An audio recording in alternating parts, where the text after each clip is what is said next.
You want me to keep it real with you, or you want me to lie to you? Keep it a book.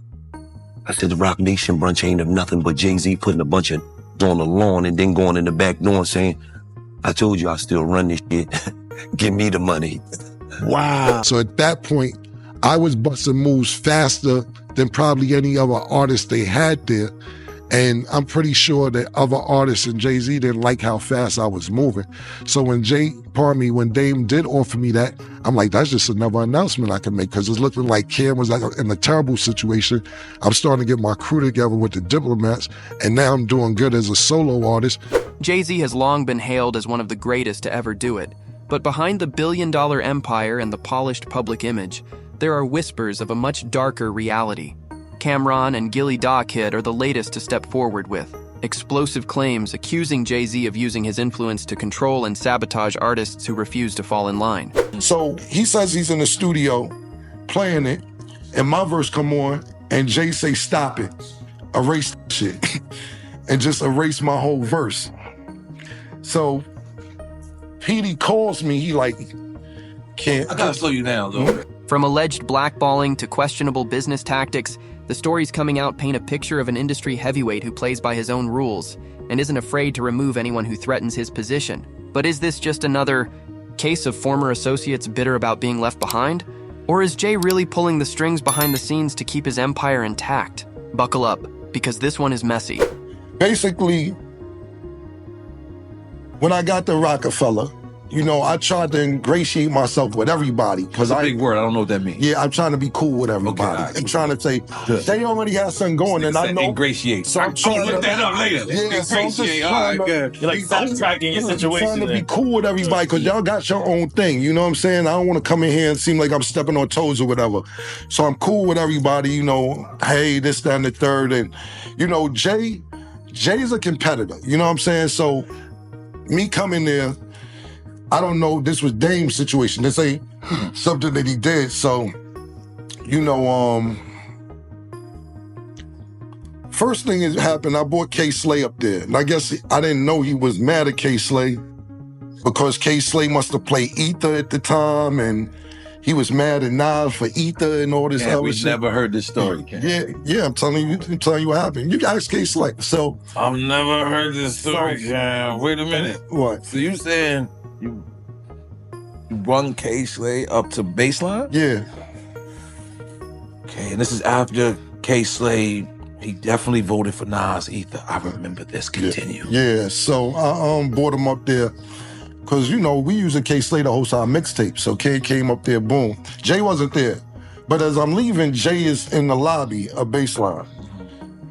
So I walk K to the elevator, and I guess they said, K and Jay-Z said, what's up, whatever. So I walk back in, he said, yo, you gotta be careful who you bringing around here. We might have just slapped the shit out of K Slay. And I'm like, wait, what's going on, man? You know, I don't even know what's going on. He's like, yo, just saying, be careful who you bring around. All right, cool, this your house. I ain't got no problem with that. You know what I'm saying? It's all good. Cool. Cam'ron's journey in the music industry wasn't easy. But when he joined Roc-A-Fella Records in the early 2000s, it seemed like he had finally found the perfect platform to thrive. Brought in by Dame Dash, who was his childhood friend, Cam quickly became one of the label's standout artists. His album Come Home With Me was a massive success, featuring hits like Oh Boy and Hey Ma, and he was rubbing shoulders with the biggest names in the game, including Jay-Z himself. On top of that, Cam was also making moves outside of music, starring in Paid in Full, a cult classic film produced by Dame Dash. To the outside world, he was winning. But behind the scenes, tensions were starting to rise, and Jay-Z according. I'm like, yo, Jay in the studio, I'm like, yo, we might want to hop on this record. We building the buzz, and he'll just look like, okay, that's cute. Like, he didn't say it, but he like, okay. I'm like, all right, cool. I don't know what's going on, but whatever. So, I start heating up, you know what I'm saying? And he like, yo, it seemed, you know, you could tell some tension. Mm-hmm. So one day I come to the studio, he's like, yo, it seemed like it's some tension in here. Yada, yada. He says that? Yeah, to me and talking. I don't know if exact words, but he says something going on. I just want to let you know, I see y'all niggas rocking. I ain't got no problem. We all good. You know what I'm saying? So I'm like, bet. Just got a song up right now. If the tension is here, yeah, let's just do it now. Right. And he's like, bet. So we did the song. Boom. So I was like, yo, the song heating up, we might could do the video. He like, I said, okay, we back to that. Cool. So that happened. Decameron was less than thrilled about his success. The first signs of trouble started when Jay allegedly began limiting Cam's access within Roc-A-Fella. One moment that stood out was when Cam brought DJ K Slay to the studio, unaware that Jay had personal issues with him at the time. Jay allegedly confronted Cam afterward, warning him to be careful about who he associated with, making it clear that he was keeping tabs on every move. That was just the beginning. So Petey's playing the song for Jay-Z, whoever else in the studio. And like I said, Petey Crack's story is on Vlad. He talks about a couple interviews. I already knew how it went though, but we don't mess with that other outlet. So he's playing the sorry about that. So he's on, especially that, I apologize. Yeah. A couple other videos, he a couple other interviews he mentioned this. So he says he's in the studio playing it, and my verse come on, and Jay say, stop it, erase that, and just erase my whole verse. So Petey calls me, he like, can't. I gotta slow you down a little bit.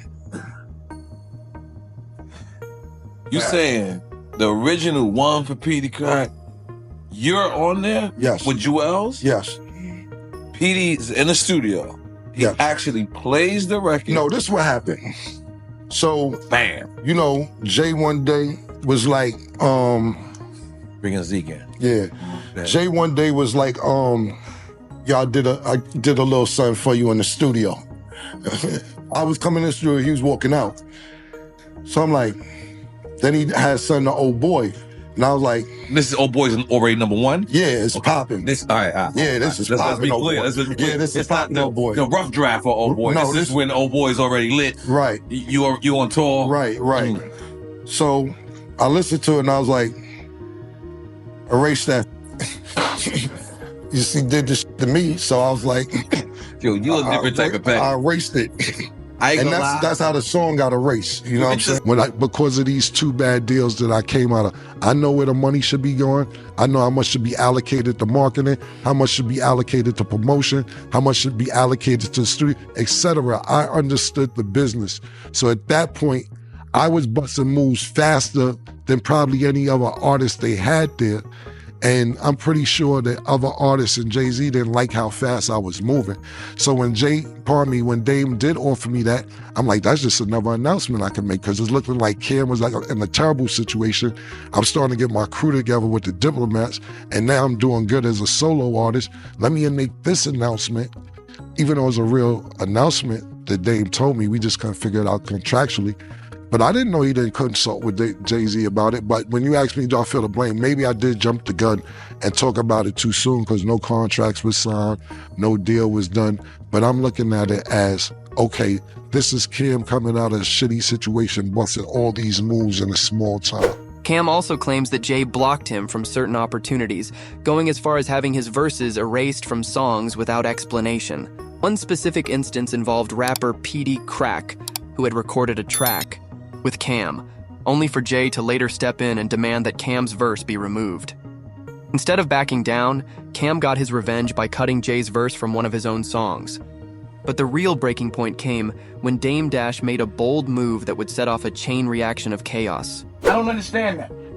Jay's not on Def Jam. Jay's on Roc-A-Fella. Y'all not better than me. Y'all trying to make, I don't understand that. I want somebody to explain it to me. I didn't get no calls about nothing. And I'm not even trying to, y'all pull this shit. Y'all know what we going through when we're pigs and all that. Y'all gonna f around like this? Honestly, we did know about the big thing. I know y'all know about it. Y'all went to the wait. I want to know. I seen all of y'all yesterday. Why nobody told me about it? Marketing plan about Jay-Z. This is not your artist.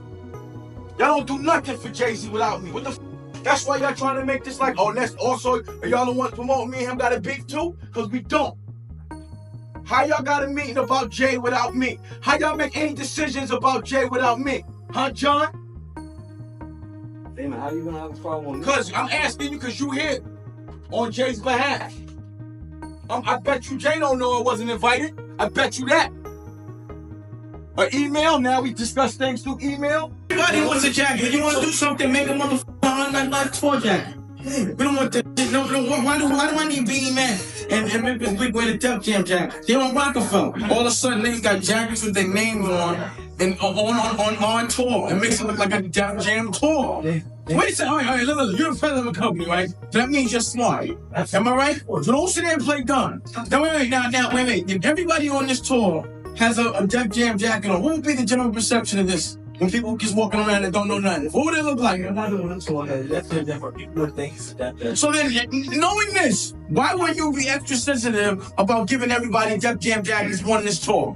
Why? You're a president, and you know. So either you're real smart or you're real dumb. It's one or the other. And I'm not gonna say that you're real dumb. I'm gonna say you're real smart. So you know better. You all know better. Without consulting Jay-Z, Dame allegedly offered Cam'ron the position of president at Roc-A-Fella, an opportunity that would have made him one of the most powerful figures in the label. Cam, excited about what this meant for his future, made the announcement publicly, only to find out later that Jay had no idea about it.